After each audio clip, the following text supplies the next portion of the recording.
Bient Sport wordt mij mogelijk maken door Friesland Lies.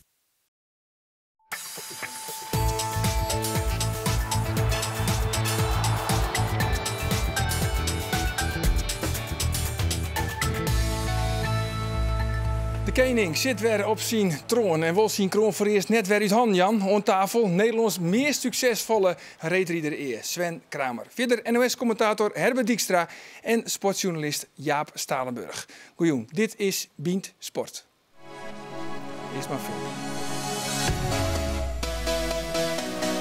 De 8e wereldtitel is een feit. Het paardenrecord is een feit. Het is bijzonder knap wat deze Kramer jaar in jaar uit heeft gepresteerd. Sven Kramer is hier, 8-voudig Europees kampioen allround.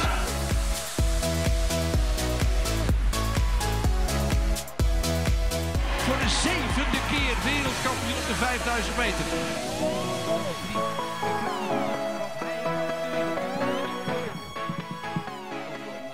Heren, welkom. Ja, Sven, we zitten naar deze beelden te zien. Doet het nog wat met jij, deze beelden? Nou, ik ben er wel gerust op. Ik heb natuurlijk een fantastisch seizoen gehad, dus ja, daar ben ik blij mee. Ja, maar Ja. Dan, het houdt wel een speciaal gevoel van potverdikke, maar dat heb ik dan toch wel weer... Maar dan zit dan zo lang onder de top. Ja, maar voor mij is gewoon elke wedstrijd nog steeds hartstikke spannend. En klinkt misschien heel gek, maar ik zit nog steeds met dezelfde zenuwen op het middenterrein van dat alles met goed gaat. En fouten zo snel maken, dus me super geconcentreerd blijven. En ja, daar kan ik gewoon niks veroorloven. Maar waar doet het dan? Want 10 hier beheersen zo eigenlijk het internationale reedrieden. Waar doet het dan nog voor? Is dat puur het winnen? Is het geldingsdrang? Is het yield? Wat is het? Nou, het les is het zeker net, maar ja, ik vind het gewoon machtig mooi om te wandelen. Ik heb er heel veel schik aan en ik vind het mooi om te trainen. Ik heb nou echt het gevoel van, het seizoen is oud, ik heb vakantie nodig of zo. En ik steek goed, ik wil gewoon mijn plezier te kracht trainen en ik stap mooi gewoon lekker op de fiets, omdat ik het gewoon hartstikke leuk vind. Ja, want Herbert, wie dit eigenlijk weer een beetje de oude Sven eigenlijk, wat we dit seizoen zien, hè? Ja, maar dat zag ik eigenlijk al in Insel gebeuren. In oktober van dit jaar reed hij een 5 kilometer. En daar was ik getuige van. Dat was een trainingswedstrijdje. En ik vond op dat moment, dat zei ik ook tegen mijn collega, die was er ook. Ik zei, ik zie weer de oude Sven. En dat is het hele seizoen zo gebleven. Waar zie je dit dan, Geliek? Ja, De macht. ook een beetje zijn bravoure. Daar zie je het ook wel aan. Je ziet het natuurlijk aan zijn techniek. Je ziet het aan het gemak waarmee het op dat moment ging. En eigenlijk wel het hele seizoen. En de kracht van Sven is niet alleen dat hij kampioen ooit is geworden en het nog een keer is geworden. Maar dat je het ook even moeilijk hebt gehad en dan weer terugkomt op het niveau zoals het altijd geweest is. En dat vind ik wel, ja, dat is wel bijzonder. Ja, want ja, vooral in de periode 2006 tot en met 2010, toen wie Sven, ja, het is wat vreemd om over te praten, die is het zelf aan tafel zit. Ja. Maar van, hij ongenaakbaar, hè? Hij benadert eigenlijk weer een beetje die dominantie. Nou, ik denk dat, maar goed, dat kan hij zelf beter zeggen, dat hij even heeft moeten wennen aan de overschakeling van Kemkes naar Jack Ory. Dat heeft toch altijd voor sport even nodig. En ja, ik denk dat dit seizoen die focus van Sven weer terug is op echt op het, Herbert zegt het terecht, op het oude niveau. En dat we een Sven hebben gezien die ook straks in Zuid-Korea op de Olympische Spelen weer gaat overtuigen. Ik denk echt dat hij nu op zijn plaats zit, dat hij in de goede flow zit. Maar bij Sven is het natuurlijk altijd een wankel evenwicht, zoals bij iedere topsporter, van hoe het fysiek gaat. Die rug is natuurlijk bij een schaatsen, zeker bij Sven, altijd wel een lastig punt. Ja, de reg, en hij is natuurlijk een jaar lang uit de relatie geweest vanwege die boppenbeenblessure. Ja, ja. Meestal twijfel je dan, hè, van komt hij wel weer op die orde niveau? Ja. Dan zelf ik twijfelen. Ja, nee, tuurlijk. Ja, soms zelf. Ik wil toch van, nou, komt het ooit wel weer goed. En dat binnen zeker geen makkelijk moment. En dat heeft meer ik wel zeker een 1 tot 2 deuren om weer op niveau te komen. En dan komt Jorrit Bergsma eroon. Ja, En ja. dan is net langer ongenaakbaar ook op de 10. Ja, nee, zeker. Maar goed, aan de ene kant droeit me dat natuurlijk ook wel weer nog naar een beter niveau. En daar toch wist ik wel stimuleerd en prikkeld. En misschien is het ook wel alleen maar goed voor de sport. Waar wist dan te prikkelen? Nou, dat was natuurlijk wel, tenminste, ik ben een winnaar. Ik wil graag die wedstrijd winnen. En ten koste van volle. En, Ten koste van alles. Nou ja, net ten koste van alles, Bijna maar alles. bijna alles, ja. Bijna alles. Nee, maar dat is wel wat hij nodig heeft, een uitdager. Ja, dus precies. Jorrit Bergsma maakt hem sterker. Dat is absoluut een feit. Want als je maar zo lang aan de top staat en het wordt op een gegeven moment een beetje eenzaam aan de top, dat was zo in zijn geval, dan heeft hij concurrentie nodig. Ja, ook wel een beetje de scherpte van een soort van conflict. Ook dan de coach van Jorrit, Jillet, die de boel een beetje opnaait. Die spanning, ja, de coach, ene Jillet Anema. Die, ja, dan zie je die spanning voel je en dan zie je dat Sven op zijn best is. Cruijff had het vroeger ook als voetballer. Die had echt in zijn omgeving, die had ruzie met zijn hele omgeving. En dan wist je dat hij goed was. Ik zeg niet dat Sven er op die manier in staat, maar een beetje conflicten om een sport Maar je heen. mag soms ook wel een bikkelhut wezen, toch? Ja, dat is hij een dus. stukje psychologische oorlogsvoering is dan ook toch ook geoorloofd? Nou, wat ik met Sven altijd vind, ik heb dat ook wel vaak in een column geschreven. Wat Sven heeft, en Daphne Schippers heeft dat nu ook. Je ziet dat bij Max Verstappen. Dat is een generatie sporters die wat on-Nederland zijn. Als je 10 jaar geleden aan een topsporter vroeg, wil je wereldkampioen worden? Dan zei hij, nou, ik weet het nog niet. Er zijn wel andere goeie. Dit zijn jongens die gewoon roepen dat ze de beste zijn en ze willen winnen. Dat is een interessante nieuwe generatie. En daar moet Nederland nog even aan wennen. Daar moeten ook sommige collega's schaatscoaches. Er moeten schaatscoaches aan wennen, meest sporters aan wennen. indrukwekkend op zijn erelijst is het aantal tweede plaatsen bij het wereldkampioenschap Oranje. Weet je hoe vaak hij tweede is geweest? Zullen we zeggen, ik denk 0. 0 keer. 0 keer. Dat zegt dus Ja, het is over. 0-10 Hij zei winnaar. net al van, ja, ik ben een winnaarstype. Dat is natuurlijk zo. Ja. Hij houdt niet van verliezen. Maar Hij 2 keer derde was toen je nog junior Herbert, jij was. kent en het dan- toch? Ja, Herbert, zo jij was kent het uit de wielrennerij. Lance Armstrong, ook zo'n man die altijd scherp met zijn omgeving omging. Altijd wel een beetje het conflict zocht. Uitdaagde, prikkelde. Ja, dat zie je bij hem ook terug. Ja, zullen we wat vies zeggen? Want een stukje psychologische oorlogsviering. Ik had wel eens een verhaal jet van, dan kies naar Jorrit Bergsma daar en dan wist Maar dat hij heeft hier... Jillet Adema hier in de uitzending gezegd. Ja, en die hield de les van de knibbel. Nee, ja. En die knibbel wie al lang weer hersteld. Maar dan kiest even naar Jorrit daar en dan zei hey Jorrit, hoe is het met de knibbel? Dat Jorrit toch weer zoiets heeft, die knibbel, dat wie al lang weer kleer. Maar potverdikkie me, hoe is het met mijn knibbel? Ja, nou, zo zit ik zeker zelf net in de wedstrijd. Omdat ik heb natuurlijk zelf ook wat genoeg ongemakken gehad. Dus het is voor mij meer dat ik gewoon serieus interesse erin toon. Dan dat ik wat achterlicht naar. Maar dat komt misschien ook wel omdat ik er zelf net beïnvloedbaar voor ben. Dus ik heb net het gevoel dat oren dat binnen. Maar ik denk net dat ik het nodig heb om die wedstrijd te winnen. Dus ik kan me voorstellen dat mensen aan het denken. Maar voor mij is dat net zo. Oké, nou ja, even, we hebben het nou toch hoe de man, Jorrit Bergsma. Misschien wel de mooiste race eigenlijk hè, van dit seizoen. Ja. Dat we in het finale weekend op het Jereveen Veroordbeker. Even Sjen. Dit wordt een race, jongens. Ho. Hier komen de mensen voor naar Tialf.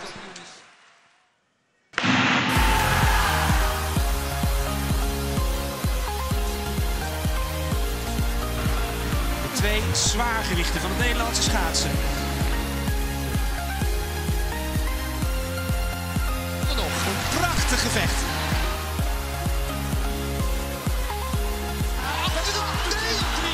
Niet normaal, 28-3.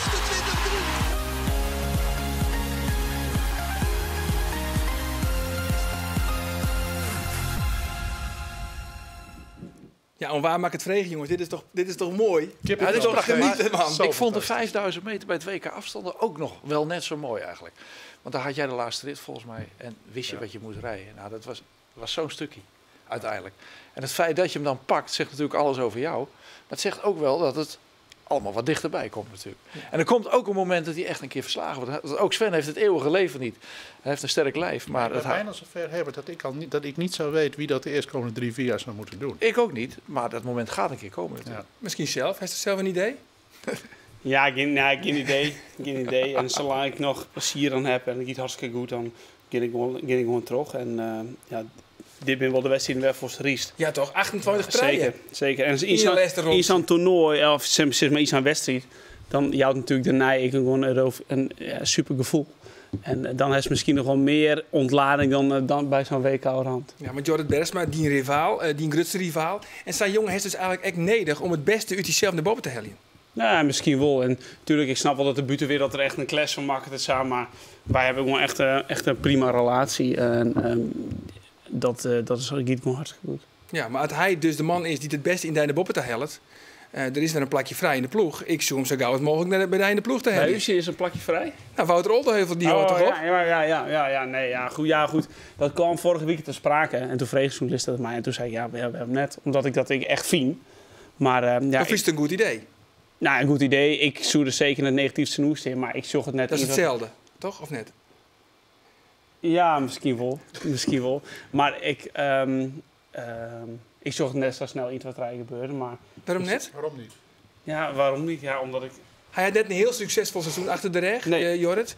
Zei het zelf, de ploeg van Jillet Adema Klavis is eigenlijk wat te grut worden. Ja. De strijk is te grut worden, dus minder omtinken van het individu. Ja. Hij had het wel graag nodig. Hij shopt misschien ook wel dat hij misschien beter wordt als hij bij de in de ploeg zit. Ja. Ik zie dat niet gebeuren. Ik denk dat Sven er beter van wordt. Ja, ik denk niet dat Jorrit daar sterk is. Waarom wordt Jorrit er net beter van? Omdat Jorrit is een ander karakter. En dat zie je. Sven is natuurlijk kopman en dat zal hij altijd blijven. Zelfs als hij ooit tweede gaat worden, is hij een kopman. En de man die de lijnen uitzet. En Jorrit zal toch, denk ik, ondanks dat de verstandhouding goed is tussen de mannen, zal een beetje ondersneeuwen onder Sven. En Ga je zo ver dan, Herbert? Want jij zit er wat dichter op. Ik las van meneer Jonker, de directeur van de sponsor van Bergsma. Die zegt van, kijk, als Jorrit bij Sven in de ploeg komt, dan wordt hij het knechtje van Sven. Vond je dat wat overdreven dan? Nee, zo zou ik het. Daarvoor heeft Sven ook te veel respect. Dat zal niet gebeuren. Dat zal niet gebeuren. Ja, ik denk toch dat Jorrit geeft in ieder geval het signaal af dat hij daar weg wil. En dan is er eigenlijk voor hem maar één optie. Dat is natuurlijk wel zo. Je voelt wat metaalmoeheid tussen Jorrit en Jillert. Dat zou kunnen.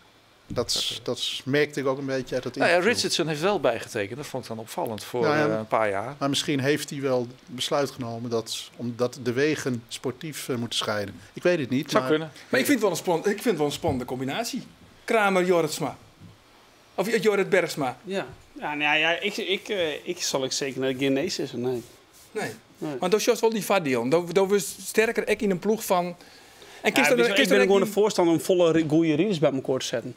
En als er gewoon volle goede rieders bij elkaar zetten, dan is er gewoon kwaliteit in het team. En dan groeit het hele team daarom wordt er beter van. Ja. Dus het individu ik. Ja. Maar als het zo is van ik wil Bergsma erbij hebben. Dan gebeurt het. Dan gebeurt het. Nee, dat zei ik net. Dat zei ik, Lis me dat niet praten. Maar nee, dus ja, zei ik dat net. Weet je, ja, Jorrit kost natuurlijk ook nog geld. En wij zitten op het moment aardig vol, maar ze is nooit. Nee, aardig vol. In je plakje is het vrijkamer. Is het nou echt een reële optie? Of nemen jullie de hele wereld in de maling? Nee. Maar kijk, weet je, die vraag wordt aan mij gesteld omdat jij beslist toch mee, of niet? Ja, in ieder geval, je adviseert mee. Kom op. Ja, nee, klopt. Maar die vraag is nog niet bij ons geweest. Dus, of geef je nou een sociaal wenselijk antwoord? Ja, dat natuurlijk ook. Nee, zeker niet. Als ik er niet zou willen, zou ik het ook zeggen. Oké. Dus dat is het niet. Ja. Nee. Maar er is wel een plakje vrij, omdat Wouter dus fort is. Die het Auski naam. Die hebben we jarenlang in dezelfde ploeg gereden. En hij nam het Auto Navico naar de Auski. En wij hebben hem even opgezocht.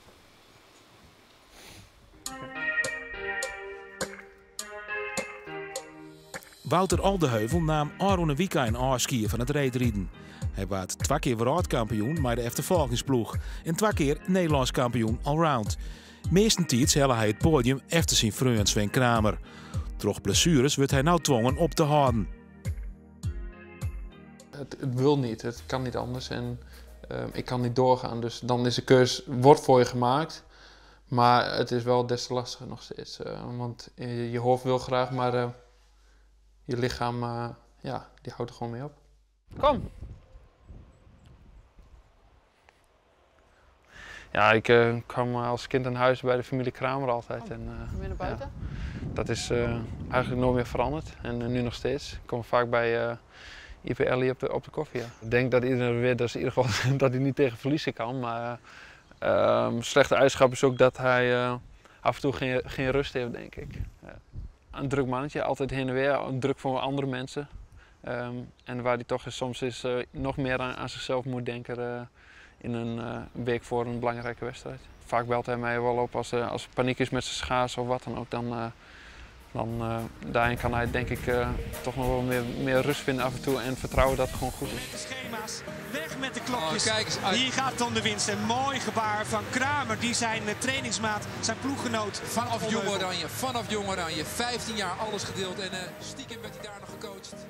Nee, het is zeker in die afgelopen 10 jaar vriend geworden en die contact zal altijd blijven, ook wat ik zal en ga doen. Dus ja, we hebben eigenlijk 10 jaar lang de hele wereld over gereisd en dat doe je samen. Ik zie hem vaker dan mijn vrouw, vriendinnen en kind. Dus dan deel je veel met elkaar, zeker.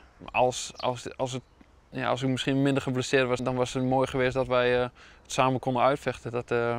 Dat je als 2 vrienden eigenlijk een groot toernooi uitvecht, dat is gewoon mooi. En afgelopen jaar met de NK hier in Tialf reed ik een van mijn betere seizoenen. En dan is het mooi om samen dan de strijd aan te gaan tegen elkaar in een vol Tialf. En dat je dan een van je betere wedstrijden rijdt. De laatste 100 meter. Heel spannend, maar het is Oldeheuvel. Oldeheuvel in 1:46:39. Ja, Sven, die heeft wel een. Ja. Die wie voor Wouter. Zeker, zeker. Maar dan zit hem nog missen. Ja, nee, absoluut. Ja. Ja, heeft het zelf ook een beetje moeite mee? Doet hij... was het een beetje emotioneel misschien ook wel? Doet hij Oski in moest?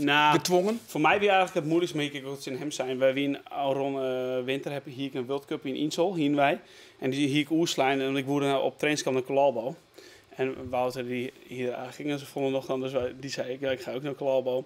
En daar waren we weer nog in de West. En toen na een paar dagen ging het eigenlijk al, hij kwam al slecht uit in Noord-Amerika. En ja, ik zeg in Colalbo zeg gewoon ongelukkige jongen. En toen is ik naar Husta gegaan. Dat was voor mij eigenlijk het moeilijkste. Want toen hier ik eigenlijk ook het gevoel van, die zocht niet waarom op die is. Nee. En hij kent hij echt goed natuurlijk. Ja. Hè? Maar zou lang bij elkaar oplutsen. Zeker. En hij zei dus van, slaat hij de speaker op zijn kop? Van, dan was het nog wat rustiger worden? Ja, dat probeer ik wel. Maar dat zit natuurlijk een beetje in de aard van het beestje. En Wouter, die is volle introverter en is volle rustiger. En misschien dat we daarom juist wel zo goed mogelijk ook hoe wij kennen.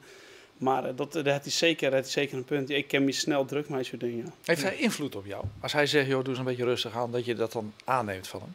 Jawel, ik moet wel zeggen, ik neem niet van veel mensen wat aan. Omdat ik denk dat als je je cirkel klein houdt, dat het beste is voor... Ik moet elke keer schakelen, maar het verlies in Nederlands. Ja, ik versta je goed. En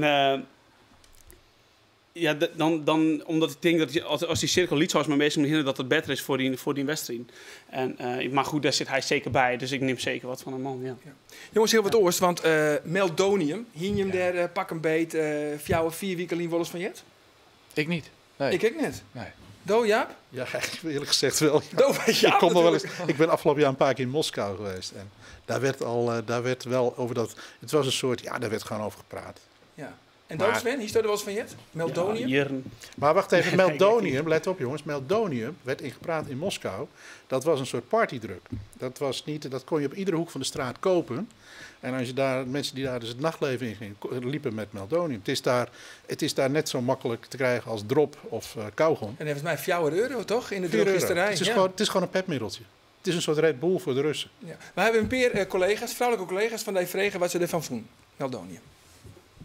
Het is gewoon hartstikke jammer dat het weer gebeurt. En dat het weer een Rus is dat is gewoon jammer voor de Russen zelf. Ja, die kiezen natuurlijk, de meesten kiezen er zelf ik net voor. Je verwacht je het net, je denkt het toch altijd, of tenminste dat denk ik altijd. Dat het altijd wel mooi valt. Nou ja, dat hij dan pakt is op doping, dan is dat wel erg. Ja, Pavel Kluznikov, die is dus betrapen op deze doping. Joet is bekend dat ik de B-staal, die is positief. Maar wat docht het eigenlijk? Ja, ik ben natuurlijk geen arts, maar het is iets volgens mij wat vooral voor duurvermogen goed is. Dus een sprinter, wat kan die ermee? Zou je denken? Je krijgt meer zuurstof, althans het zuurstof wordt beter vervoerd. Dan kun je hooguit zeggen, misschien kan die dan langer trainen in de voorbereidingsfase. Maar aan de andere kant denk ik, iemand met zo'n talent, met zo'n techniek, die doet eigenlijk zichzelf. En de hele schaatsport tekort. Het is het placebo-effect. Laten we placebo, dan is het nog dommer. Hij heeft dat kennelijk nodig. Er zijn mensen die op een pepermuntje nog denken dat ze harder kunnen lopen. Ja, het grote probleem is, het is tot 1 januari is het toegestaan. En dan kom je op de volgende discussie. Waarom gebruiken sporters medicijn? Het is voor een hartpatiënt. Hij is voor zover ik erger nog hebben. Het is een medicijn voor mensen die lijden aan hartfalen. Precies. Wat een hele ernstige ziekte is. Maar goed, wat ik wil zeggen is, er is een heel groot grijs gebied van medicijnen die nog of niet op de dopinglijst staan en die wel worden gebruikt. Gebeurt massaal in de sport, in ieder geval ook in andere sporten, bijvoorbeeld wielersport. En dan denk je, jongens, als het een medicijn is, gebruik het dan alleen op doktersvoorschrift omdat je het als medicijn nodig hebt. Maar niet omdat dat nou net een middeltje is wat niet op de dopinglijst staat. Nee. Het heeft te maken met mindset. Je moet gewoon geen spullen gebruiken die sowieso niet op de dopinglijst zijn, maar ook als ze er niet op staan. Ja, wat vies dat dan van sporters die dus stimulerende middelen broeken, die net op de dopinglijst staan? Wat vies dat daar dan van? Ja, Is het begrepen? Nee. En ik ben het wel tegengekomen, ook in mijn leven als wielrenner. En dan zijn er soigneurs die komen met, zetpillen voor een astmapatiënt. En je komt daarachter via je eigen apotheker dat het niet op de dopinglijst staat, maar dat het een middeltje is voor een astmapatiënt. En ja, dat is iets wat uitgeroeid moet worden. Alleen al de gedachte dat een soigneur denkt, ik doe iets goeds voor jou, want ik heb iets gevonden wat misschien wel werkt. En het staat niet op de dopinglijst. Daar moeten we vanaf, dat hele idee. En ik denk dat wel beter is geworden de laatste jaren. Daar ben ik het niet naïef hebben. Maar ik denk dat juist in de wielersport, en ik denk ook het schaatsen, dat wel steeds meer uitgebannen is. En niet omdat de ethiek, maar niet omdat de ethiek van de renners verandert. Maar omdat sponsoren gewoon zeggen van joh, wij wachten niet eens een contra-expertise, dat stekker gaat eruit. En ik denk dat het hier wel money talks is, dat geld daar wel een hele grote rol in speelt. Maar Sven, we hebben het niet gekeken hoe er worst winnen. Ten koste van alles. Hoe lastig is het dan? Dat zei ik net, hè? Nee, ten koste van haast alles. Ja. Maar hoe lastig is het dan om dan dit soort dingen, om net in de verleiding te komen? Nou, het is heel simpel. Er is een bepaald moreel. Yes. En de kiest er hin of de kiest er net doorheen. En bij mij is het heel simpel. Weet je wel, dus ja. Maar nou even een harte vraag. Het gooit net een goed punt op tafel. Stel dat er een dokter weer komt met een medicijn wat niet op de dopinglijst staat, maar wat dezelfde effecten heeft als dat meldonium. Pak je het of pak je het niet? Nee, niet. Omdat dus zoals nou, voor hetzelfde geld gisteren al die urinestalen van een periodie nog checken. En dan hing het alsnog. Dus we moeten gewoon 4 bewijsbloeien. En ik probeer me zo min mogelijk in discussie te mengen. Omdat ik wilde bewijsbloeien, ik wilde niks met de meisjes hebben. En ik kan alleen maar voor mezelf mijn hand in het vuur steken. Dat ik het gewoon op zo'n eerlijk mogelijke manier doe. En ik denk nog steeds, als door mij het trainen, goed eten en goed sliepen, dat ik nog steeds die wedstrijden kan winnen. En als ik voor mezelf spreek, dat het zak ken, dan kennen oren dat dus ik. En de kerst was ja, oké, hij is heel slecht en hij doet allemaal het goed. En dat ben ik helemaal maar niet eens. Maar hij is natuurlijk wel in een heel corrupt systeem. En ik praat hem absoluut net vrij. Nee, want iedereen kan zeggen nee en ik kan fut rennen. Maar er is meer aan de hand dan alleen nog die rieden. Ja. Het is het systeem inderdaad. Als je ziet dat de directeur van het dopingbureau in Moskou in Rusland, dat hij onder verdachte omstandigheden overleden is. Als je ziet dat meneer Poetin zich persoonlijk heeft bezig gehouden met het hele dopingbeleid rondom Sochi, dan is dit natuurlijk hogere politiek geweest. En ik denk ook dat het speelt iets anders. Ook uit de tijd dat Herbert en ik nog wel eens naar Rusland gingen om naar schaatsers op bezoek te gaan. Het is het systeem. Als jij goed bent in schaatsen, je maakt overal gebruik van. Heb je een huis, heb je een auto, heb je een goed sociaal leven. En doe je niet mee in het systeem, dan heb je helemaal niks meer. Ja, maar toch doet het nice kamer, jongens. Kolesnikov, dat is net de eerste de beste. Hè? Dat is de eerste jongen die dus een 400 meter onder de 24 seconden oorraffelen. Hoe kwam het bij die jongen? Dus de Jeddes. Het is zo van, ja, ongelooflijk. Ja, ik moet wel zeggen dat het natuurlijk de geruchten, die gaan natuurlijk al langer. Of tenminste, de vraagtekens worden erbij stellen. Dus het is meer als... Ik ben het peloton, zeg maar. Jawel, maar dan is het meer een bevestiging van, dan dat het nou in één keer een hele shock is. En natuurlijk, Sharapova is natuurlijk ook gewoon een gigantisch grote namen. En er zijn nog 100 pak, dus die namen komen straks ook een keer naar buiten. Nou, ik denk al sterk net liefst van rust. Nee. Het gaat veel verder. Dus dan maar de vraag of dit straks ook niet richting wielerploeg als Katusha gaat, voetbalteams als CSKA Moskou, Dynamo Moskou. Dit kan een omvang krijgen. Ik ben er ook voor, het pleidooi wat vorige week al gehouden is. Ik vind dat Russen eigenlijk helemaal niet naar de Spelen in Rio moet. Dat daar nu zoveel rumoer om is. Thuis laten, geen enkele Rus naar Rio. Wat is dat? Nou, dat vind ik te ver gaan. Want je hebt altijd mensen waarvan ik toch hoop dat ze... Het systeem is pervers. Ja, dat systeem is niet goed. Maar als jij als individuele sporter keuzes durft... Maar Sven durft dat ook. Ja, maar er is geen Russische sporter die een individuele keus maakt, zeg ik jou. Nou ja, ik kom veel in Rusland. Ik denk dat die er wel zijn. Laten we die andere Rus die nogal hard rijdt op het moment op de 1500 meter... laten we die tot dat moment nog het voordeel van de twijfel geven. Die naam noemen we ook niet, hè? Yuskov. Kijk, die man maar die heeft in het verleden alweer... Die is al een keer geschorst geweest. Ik zeg niet dat dat een bewijs is dat hij nu weer... Maar moeten we dan bij elke goede prestatie van een Russische sporter nog een vraagteken... Nou, dat is nou precies waarom ik vind dat ze niet naar Rio moeten. Er zijn zoveel omstandigheden. Ook het feit dat daar mensen gewoon nu op dit moment wellicht vermoord zijn. Die op hele strategische positie in het dopingbeleid staat. De president die zich ermee bemoeit. Dit is hogere politiek. Dit is uit de tijd van de Koude Oorlog in de jaren 80. Ja, maar het is ook vrij dom om een sporter meldonium te verstrekken als het vanuit het systeem gaat. En daar ga ik vanuit. Terwijl dat op de dopinglijst staat. Terwijl je weet dat je daarop gepakt wordt. Er was toch ook weer een bekende, bekende zwemster, brons op het WK? Ja. Ik begrijp er ook niets van. Nee. Dat moet ik erbij zeggen. Wat ik net begreep is Wouter Oldeheuvel die het Fries praat. Maar hij doet het echt. Ja, laat zien.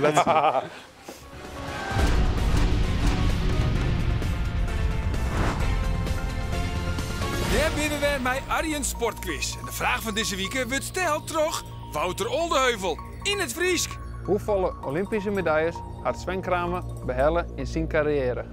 Is dat misschien antwoord A, 5 medailles? Of denk je nee, het is B, zo'n?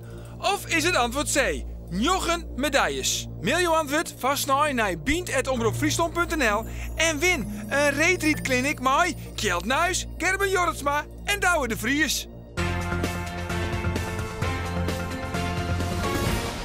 Sven, wist zelf het antwoord toch wel? Ja. Oké, gelukkig. De winnaar van Vlienweek is trouwens Milan van der Leij van het Heerenveen. Hij joeg Vlienweek het goede antwoord. Dat wie Wout Drosten. En de kaartjes voor de wedstrijd Heerenveen-Heracles die komen zo gauw als mogelijk die kant op. Nog eventjes. We zitten haast alweer aan het eind van de uitzending. Maar die ultieme doel, dat is Olympische Spelen 2018 natuurlijk. Ja, zeker. Met alles voor onderkant. Nou ja, er is nou natuurlijk een pre-Olympisch seizoen in. Dus ja, de route die is nou iets ouder is na de weken afstand. Dat is een beetje dezelfde datum, volgende winter. Ja, dat kiest eigenlijk wel een beetje oer het Olympisch seizoen in de lessen. En dan minder allround, minder focus allround? Uiteindelijk ging ik wel minder allround in het Olympisch seizoen helemaal net meer. Natuurlijk wil ik nog wel een week allround naar de Olympische Spelen rijden. Omdat het dan net meer uitmaakt. Maar daarvoor zal ik... dat is dan je laatste jaar. Dat is dan toch je laatste jaar, hè? Nee, of staat nog een cliffhanger? Dat is de cliffhanger voor op internet. Ja. Want de heren Blow nog even zitten. Jo, weet dat. Ons zag via Bean Sport op televisie. Maar we gaan dus even terug op internet. Zocht ervoor op omroepfriesland.nl/Bean. Dus waar weet onthaast. En onze vast een goed weekend. Dag.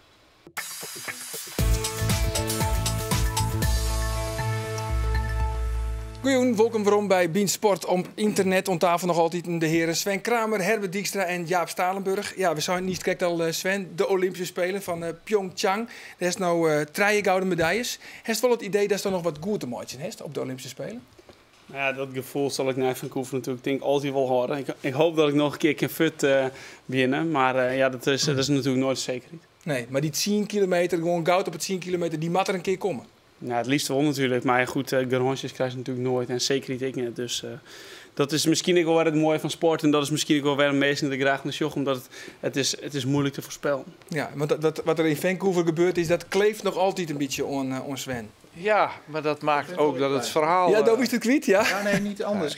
Dus daarna heeft er naast zichzelf zo gerevancheerd, er zoveel gebeurd. Natuurlijk, maar het maakt hem uiteindelijk eigenlijk alleen maar groter. En het boek zou helemaal af kunnen zijn als hij... Daar wel, want kijk, hij zou die 10 wel gewonnen hebben, ben ik van overtuigd. Ja. Ik zat trouwens op dat moment even niet in Vancouver. Ik moest terug, hè.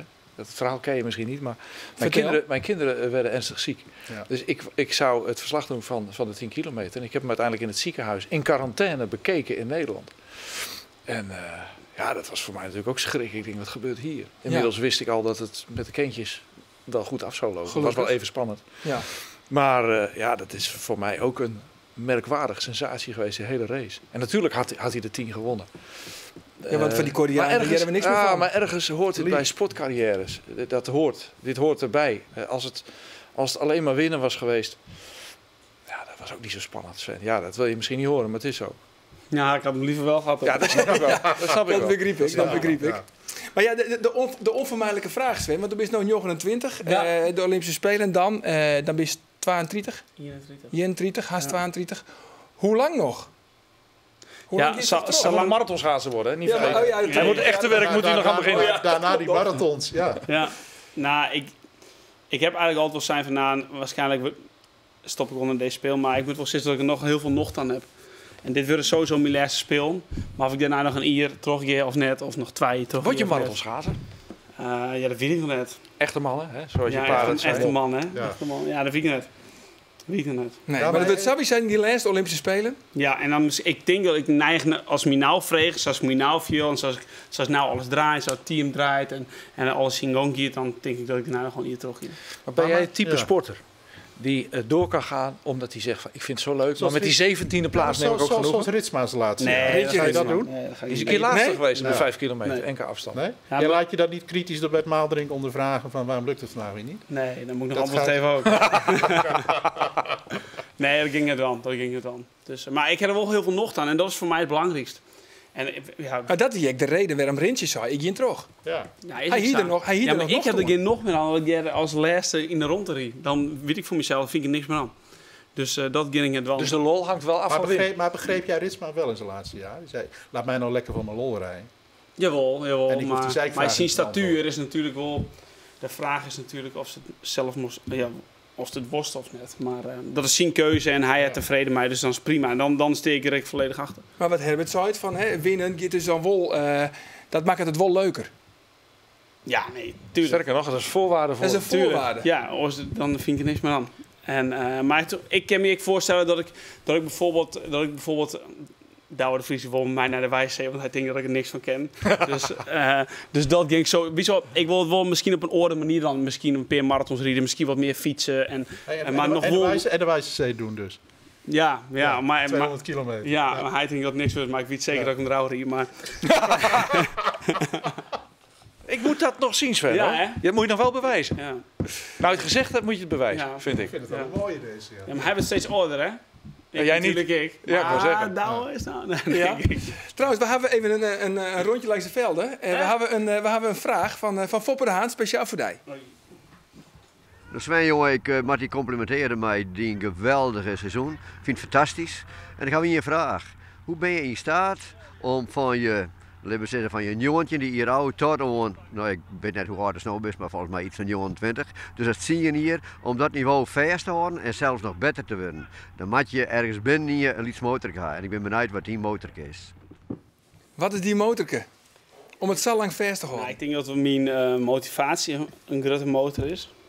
En discipline. Maar nou zei hij, als ik het goed verstaan heb, je wordt steeds beter. Ja. Maar jouw wereldrecord, de 5 kilometer, is van 2007. Ja. Jouw oude 10 kilometer record is ook uit mijn hoofd van 2007. Ja. Je beste tijd. Klopt het als je zegt, je bent beter geworden? Of... Wordt de rest slechter?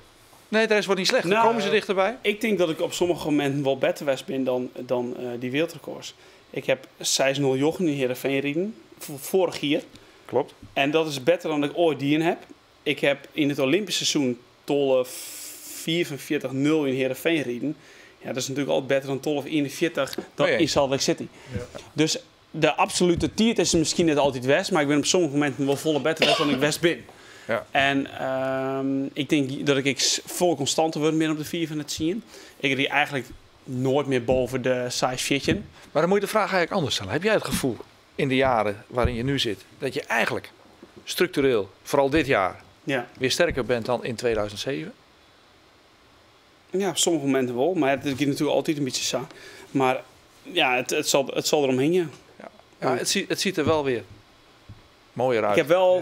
Ik heb wel meer macht en ik heb meer power en ik heb meer geduld en ik kan langer wachten om er een klap op te jan. En ik ken er meer met Biassi en dat je houdt wel een heel comfortabel gevoel in de rit. Wat heeft Ori daaraan bijgedragen? Aan zeg maar, het verlengen van die succesjaren? Nou, Want jullie hebben elkaar moeten wennen, dat was duidelijk het eerste jaar. Maar... Ja. En nu? Ja, nou gaat het hartstikke goed. En ik moet wel zeggen dat het me vanuit de eerste dag heel erg meevallen is. Hè. En ik heb natuurlijk, ik heb een lange nijtocht om überhaupt die stap te maken. Ik heb natuurlijk een keer dat ik precies Jochen die mijn trainer was. En dat doe je net samen. Daar heb ik denk dat ik wel een iedere nijtocht heb. Oké, volgend van, net van, zal ik het... Ging ik het gesprek mijn oren trainer aan, ging ik het gesprek net mijn oren trainer aan. Kende je Jak al een beetje, toch? Ja, maar meer gewoon van hoi. Ja. En, dus toch niet echt heel goed. Nee. Dat je een avond een keer lekker doorzakt en zegt van... Dus er ben wel een paar gesprekken. Dat is met Jak Appelsap hoor. Nee, maar ik heb bij Jak in de schaatsploeg gezeten. Dus ik kende Jak vrij goed. Nee. En Gerard ook. Ik helemaal net. En dan moest een beetje kniffelen. Want Jaap zei van je moest een beetje om elkaar wennen. Nee, tuurlijk. Dat moest een beetje loodje. Hij en mij, natuurlijk. Maar laat zeggen, als er twee uitersten zijn in karakter... Op sommige momenten zijn dat Sven en Jak, maar ook weer niet. Dat is een hele ik wil wel iets zeggen wat Jak over Sven zegt. Meer overeenkomst hebben dan tegen. Ja.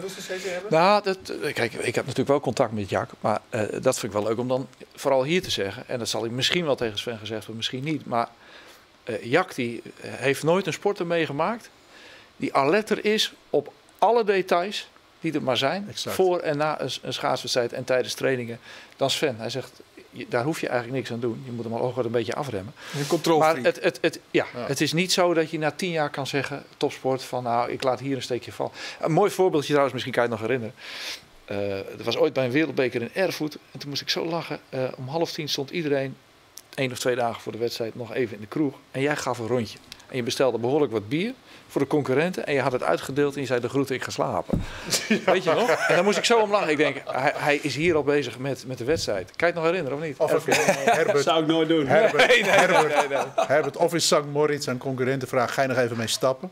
En dan stonden die concurrenten allemaal gezellig bij elkaar. En dan ging hij via de achterdeur om 9:30. Nou ja, dat soort streken. Ik denk dat waar, hè? En de mooiste was, vond ik, en dat heb ik... moet er niet alleen veer uitdelen, maar van dit seizoen vond ik toch wel...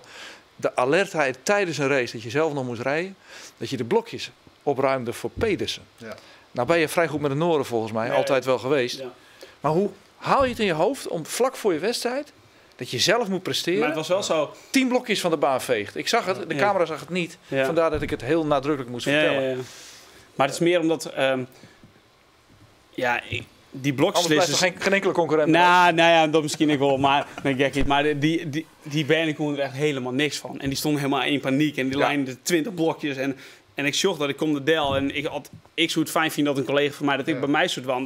Dus waarom zoek ik dat net voor hem wan. En als ik samen die wedstrijd moet winnen, is ik net goed natuurlijk. Nee. Maar het feit dat je het ziet, hè? Dat je het, kijk, veel mensen die zijn zo met zichzelf bezig, die zien het niet. Er is best wel volk emotie omheen natuurlijk. Het publiek zegt het al en dus. Ja, maar de Bogoes antwoord van hoe lang hoort het zo lang vol, hè? Op de vraag van Foppe de Haan, dus zoiets van discipline. Want er was er een heel soort van litten. Die lippen bestaat eigenlijk alleen nog maar uit sliepen, wekken worden, eten, trainen en weer sliepen. Ja. Dat is het eigenlijk. Ja, en dat vind ik machtig mooi. Het is net saai. Dat is net saai. Ja, ik denk dat serieus 80% van de rieders het saai vindt. Ja. En die willen een PlayStation en die willen jongens... Je hebt er nog een PlayStation, hè? Nee. En ik bijna nooit televisie. Een bioscoop is echt niks voor jou? Nee, maar ik zitten. Ik vind dit al te lang.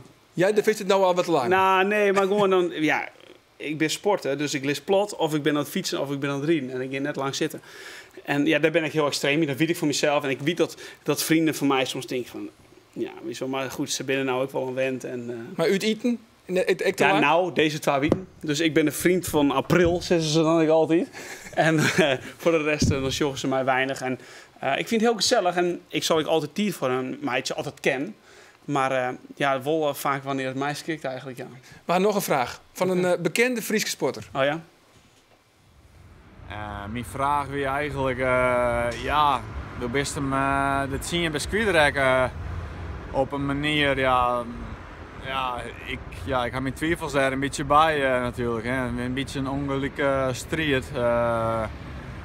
Mijn vraag is eigenlijk, hoe gist u daar eigenlijk mee om? En bist u nog van plan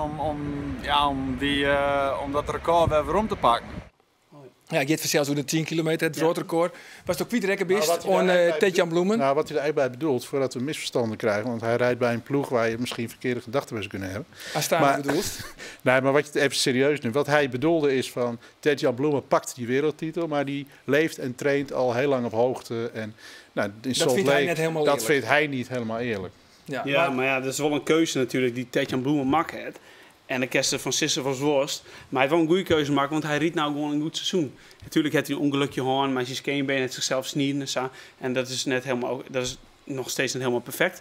Maar ik iedereen voor kiezen kent van ik ging met 10 naar de hebben wij eigenlijk wel die trouwens, maar ik ging meer focussen op Hugten en ik zorg dat ik daar in Salt Lake City goed ben. Heb ik net die hij wil. Dus ja, hij riet de wedstrijd. Ja, ik ken niks van Sissen. Nee, maar je vindt het niet een ongelijke strijd, zoals Westra zegt? Nee, omdat ik hier zelf de hele simmer op Hugten ging ken, maar daar kies ik net voor. Als ik dat wereldrecord nog een keer heb, in mijn sok trein maar naar Kelkrimutter, dan moet ik erin. Zit je dat trouwens, want ik weet nog, jouw boosheid toen Fabrice dat wereldrecord pakte. Ja, geweldig, want jij was tot in je tenen getergd. En die week erop, maar dat maakt sport zo mooi. Ja. Maar hoe sta je dan tegenover dit record? Want dan denk ik van het is nog steeds jouw afstand. Laten we eerlijk wezen. Het was jouw wereldrecord en je houdt niet van verliezen. Nee. Nou ja, verliezen is een groot woord in deze. Maar dat record ben je kwijt. Ja, dat klopt wel. Maar ik heb, ondanks dat ik dat wereldrecord net ried, wie ik eigenlijk best wel blij met mijn tiet. Ik ried er 12:44 en hier kon tiet naar mij rieden. En natuurlijk heb ik de bal omdat hij dat ried. Ja, toch? Ja, zeker. Zeker. Maar ik heb wel het gevoel dat er altijd ooit nog een keer ken, dan ga ik de heus nog wel een keer voor.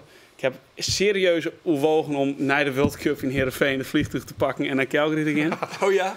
Dat vind ik nieuws. Dat vind ik nieuws. Dat vind ik ook nieuws. Ja. Maar dat is de bevestiging dat jou dus bezighoudt. Want dat was mijn vraag. Ja, want ik ben nou in vorm. Ja. En ik ben goed. Zo? Dus, maar dit hier, Herman zei, ik ga mee. En dan gaan we erheen. En dan bam. En dan, En dan eerst even daar nog trainen weer. En dan 2-3 weken daar Ja, maar nee, dan moest ik gewoon 1 keer dan. In 1 keer? Bas. Ja. En, waarom is het net die? Omdat je ook de vraag krijgt als het niet lukt misschien. Nou, dat is misschien... Waarom doe je dit? Geen minuut te weten. In je camera is genoeg. Nee, maar werk ik om, dat is gewoon, zeker Kansloos. op een ijsbaan, kansloze missie natuurlijk. En ik denk net dat me dat het is gewoon een hele snelle dier. En dat doet net Sam maar even. Dus daar moesten we gewoon een langere periode voor hebben. Maar gewoon de gedachte dat... Hij stopt niet voordat hij het record terug heeft. Nou, dat weet ik niet. Dat denk ik niet om de druk op te voeren, maar het feit dat hij dit in zijn achterhoofd al gedacht heeft, is voor mij nieuws. Verras me niet. Jij gaat het volgend jaar... Het zit hem dwes. Ja. En dat uurrecord dan? Dat wilde uurrecord. Zeg jij niks? Nee. Waarom? Nou, in hand van Kooijman. Hele rechtrie kan bonken een uur lang. Nee, wat dan net. Nee. Net misschien Douwe de Vries, die had het nog even in het bezit horen. Hè? Die hele tijd net de hoerste van Sven. Nee. Ik vind het knap, ja, zeker. Als ik soms een kwartier of 20 minuten in die houding zit, dan vind ik het wel best. Maar een uur lang... Als marathonschaatsen moet je een paar uur, hè? Ja. We staan elke bocht zo overheen. Nee, die tijd, dat was vroeger zo. Dat is niet meer. Hey jongens, ik zie het juist even in de kranten iepen. Er is weer een relletje hè, in schaatsland. De KNSB, ze willen nou de wedstrijdpremies willen ze verlegen. Van 50% hè, in steeds van 1,1 miljoen euro. Dan wat er dan te verdelen is qua prestaties natuurlijk. Hè, de sportprestaties. Dan nog maar 6 ton. En dat is daar lelijk hoor. Nou, lelijk. Ik ben eigenlijk verbaasd dat er iets naar buiten komt waar nog eigenlijk geen uitspraak hoe makkelijk is. Ten eerste ben ik verbaasd dat een contract tussen de rieders en een bond, dat voorlijn wordt aan het redden. Dus aan de pers of dat iedereen dat inkiezen. Dat doe je net. En dat is het publieke opinie negatief proberen te beïnvloeden. En dus dat is een kwalijke zaak. En vervolgens de communicatie. KNSB op het moment elk ding wordt een persbericht van maken. En zeker altijd nog, de rieders zijn nog net akkoord, de merkenteams zijn nog net akkoord, de sponsoren zijn nog net akkoord. En ze brengen gewoon een conceptcontract naar buiten. Waar nog helemaal geen handtekening onderzetten hebt. Waar dus nog heel veel gesteggel hoe komen gaat. Ja, dus een beetje proberen het door de stot te drukken. Maar, het boen neemt de rieders net serieus als gesprekspartner. Ze acteren van wol. En ze zitten gewoon in gesprek, maar ze doen er niks mee. Nou, maar dit is politiek spel. Het is heel simpel. Jullie gaan in april al met vakantie. Dus vlak voordat je met vakantie gaat, droppen ze het plan. 1. Ja. 2 is, ze laten mensen onderhandelen die... Nou zeggen, er zit zoveel gezag in de schaatswereld. Zet Elko Blok, Frits van Eert, Arjan Bos. Je kan een hoop mensen bij elkaar zetten. Laten die een businessplan schrijven voor het schaatsen. Dan kom je uit. Nu zit er een meneer die wat bij UNICEF gedaan heeft. Er zit een meneer die bij een aantal bonden mislukt is. Er zitten mensen die op andere plaatsen niet functioneren. Er is te weinig gezag binnen die schaatsbond. En dan krijg je altijd discussies. En dan krijg je rare persberichten. En het gevaarlijke is, Herbert, het gevaarlijke wat nu gebeurt, is dat er nu een beeld wordt gecreëerd van er ligt zoveel geld te verdelen. Kijk, het is een zakkenvullers zijn. Nou, dat moet hij natuurlijk voorop passen. Het feit dat hij zich er sterk voor maakt, zegt denk ik meer dat jij je sterk maakt voor collega's en een principe kwestie, dan dat jij die, laten we zeggen... wat Humberto Tan gisteravond terecht zei, dat is uit 1974 met Cruijff. Cruijff had destijds ook die premies voor het Nederlands elftal niet meer nodig. Maar Cruijff maakte zich wel hard om te zorgen dat spelers van de B-categorie, de Rinus Israëls en de Piet Schrijvers, noem maar op die mannen, dat die ook een cent kregen. Maar is dat te vergelijken? Zit jij er zo in? Er ben ik nog rieders die het volle minder verdienen natuurlijk. Ja, tuurlijk. Die moeten ervan leven, van die premies. En dus voor hun is het een deel van hun inkomen. En ja, voor mij is het een extra. Maar het gaat er gewoon om dat er samen eens omgang wordt. En dat het eigenlijk bij het asociale is. En ik kom daar dus op voor. Natuurlijk kom ik op voor mijn eigen positie. Maar ik spreek hier voor alle rieders. Ja, maak je sterk van die collega's. En Jillet Adema, daar is hij dan. Die zei van, ze moeten al je fort, hè? Het hele bestuur. Ja, maar zijn sponsor, en dan komt het weer, Bert Jonker, voorzitter van de VPS. Dat is een club die nog bestaat uit Bert Jonker en Jurie Solingen, het Groningen van Iceskate. Die zegt dan weer, ze moeten een bek houden, ze krijgen genoeg. Ja. Dus daar ligt ook weer. Maar wat ik wel lijkt nou de oplossing? Nou, waar ik een beetje. In het bestuur zitten een aantal mensen het schaatsen komen. We hebben Sippy Tichelaar hier uit Friesland. Vroeger was Sippy degene die als journalist hier in deze studio wel eens een mening had over de schaatsbond. Die was zelden positief. Sippy was een hele rebelse schaatster vroeger. Die schopte ook tegen alles establishment aan. Ja, en die zit nu ook in een mantelpakje met de plus en die hoor je niet meer. En dat is jammer. Sippy kind bij België. Toch? Heren, Tierentank. Laat Sippy met Sven bellen een keer. En laat hij dan ook wat. Maar zit er een oplossing om te komen aan? Komt er een oplossing? Ja, dus de oplossing luidt hem natuurlijk in dat gewoon iedereen maar elkaar aan tafel zit en dus proberen uit te komen. Ja, nee, Sven, zo simpel is het niet. Ik denk dat je nu echt een keer, als je echt niet iets voor 3 maanden wilt oplossen, dat je nu een man als Elko Blok van KPN, die moet een aantal zakenmensen bij elkaar zetten. Die moeten met de deur dicht de middag gaan vergaderen. En er moet een commercieel model komen dat langer dan 1 jaar meegaat. Wat is het argument nu van de bond? Sorry jongens, we hebben gewoon geen geld. Dus we kunnen het ook niet uitgeven. Dat is wat ze zeggen, toch? Ze hebben natuurlijk in het verleden beleidsfouten gemaakt. En dan moet je die schaatsers niet voor opdraaien. Nee, daar ben ik volledig mee eens. Laat dat duidelijk zijn. Ja. Maar hoe los je dat dan op als er geen geld is? Gezag. Want er moet geld uit de markt gehaald worden. En dat, jij dat zegt, doe je niet met de huidige zelf wel wat heren. inleveren, toch? Nou ja, weet je, kijk. Dus wat ik net ook al zei, dus de benchkaatsers die moeten hiervan leven. Dus als het omdraait, dan zei ze op bondsbureau, ja, lever de helft even in en morgen hebben we gewoon weer verder en de hersen maar te nemen. Ja, dan rennen ze allemaal janken door natuurlijk. Zei ze het. En nou probeert ze bij ons toch in te drukken. Maar wat ik al zei, probeer Antian. Het gaat niet alleen om het yield, het gaat om de manier waarop. Precies. En het gaat niet eens om het yield. Ze proberen er allemaal nog recht en terug in te fietsen waar wij akkoord met mij moeten gaan. En dat kan ik een boeken schroeven. Maar goed, ja, dan hebben ze aan mij verkeerd en dan maar even geen vakantie. Maar hoe ver, wat ik nu wel interessant vind, hoe ver ga je daarmee? Want uiteindelijk uiteindelijk gaat het ieder jaar hetzelfde. Er is ieder jaar verzet, noem maar op. En dan begint het seizoen weer. En dan starten we gewoon weer in Heerenveen. Ja, maar ik wacht op de dag tot we gaan starten. Jij blijft thuis van vakantie om je hiermee bezig te houden? Nee, zo is het niet. Nee, maar hoe ver ga je nou? We zouden gestaakt kunnen worden, ik noem maar wat. Ja, zo goed kennen. Zeker. Ja. Dat sluit jij niet uit? Nee, dat is een optie, staken. Ja. Goed zo. Nou. Eens. Oké, jongens, Tierentank van je komst aan zijn Sven die zal naar de bioscoop en dan nog even lekker eten. Ik vond het gezellig hier aan tafel. Tierentank, Herbert, Jaap en Sven. Ons staat hier Bien Sport op internet. Van nog een hele gezellige jongen. Dag.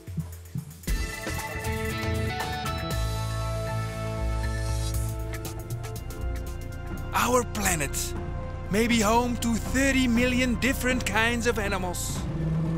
Each individual locked in his own lifelong fight for survival. And deep down in the jungle of Africa lives the King of Congo. Hallo, met King. We're harassing His Royal Highness. Ja, Afrika. For a prediction. While he is doing some last-minute shopping. Bisoto Zaliawa na Heerenveen, Heracles. Die competitie is nog niet afgelopen. Ja, ik wil graag een Tour de France. Maar Heerenveen kan winnen. Bien Sport, waar het mij mogelijk maakt toch Friesland lies.